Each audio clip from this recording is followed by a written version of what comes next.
किसी गांव में एक गरीब किसान रहता था।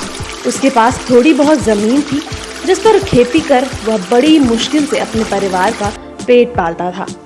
किसान बड़ा आशावादी था और भगवान पर विश्वास रखता था एवं रोज सुबह उठकर प्रभु का धन्यवाद देता रहता था। किसान मेहनती भी था। अपने खेत पर वह खूब मेहनत करता था। एक दिन जब वह अपने खेत में काम कर रहा था तो उसने अपने पास में चींटियों की बावड़ी पर एक भयानक नाग को फन फैलाए देखा। किसान को लगा कि नाग देवता ने उसे साक्षात दर्शन दे दिया है। वह किसान पूजा पाठ में विश्वास रखता ही था, इसलिए उसने उस नाग की पूजा शुरू कर दी। वह जल्दी से अपने घर गया और एक कटोरी में दूध लेकर आया। उसने नाग के सामने दूध का कटोरा रख दिया और फिर अपने काम में लग गया। अगले दिन जब वह फिर से दूध लेकर आया तो उसके आश्चर्य का ठिकाना नहीं रहा। पहले से रखे कटोरे में उसे सोने का एक सिक्का मिला।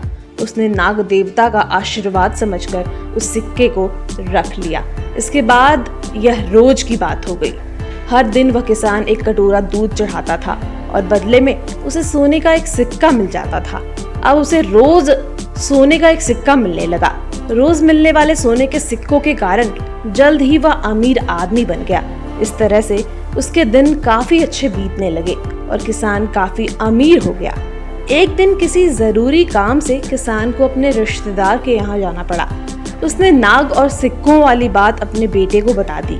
उसने अपने बेटे से कहा, मेरी अनुपस्थिति में तुम रोज नाग देवता को दूध चढ़ा देना। बीच में कोई चूक नहीं होनी चाहिए। लेकिन किसान का बेटा बड़ा लालची था। उसने सोचा कि नाग के बिल में जरूर कोई खजाना छिपा होगा। उसने सोचा कि रोज की मेहनत से अच्छा होगा कि सांप को मारकर एक ही बार में खजाना हथिया लिया जाए। ऐसा सोचकर वह नाग को मारने के लिए गया, लेकिन नाग ने उसे ही डस लिया और किसान का बेटा वहीं ढेर हो गया। इसलिए हमें कभी भी लालच नहीं करना चाहिए, क्योंकि लालच बुरी बला है।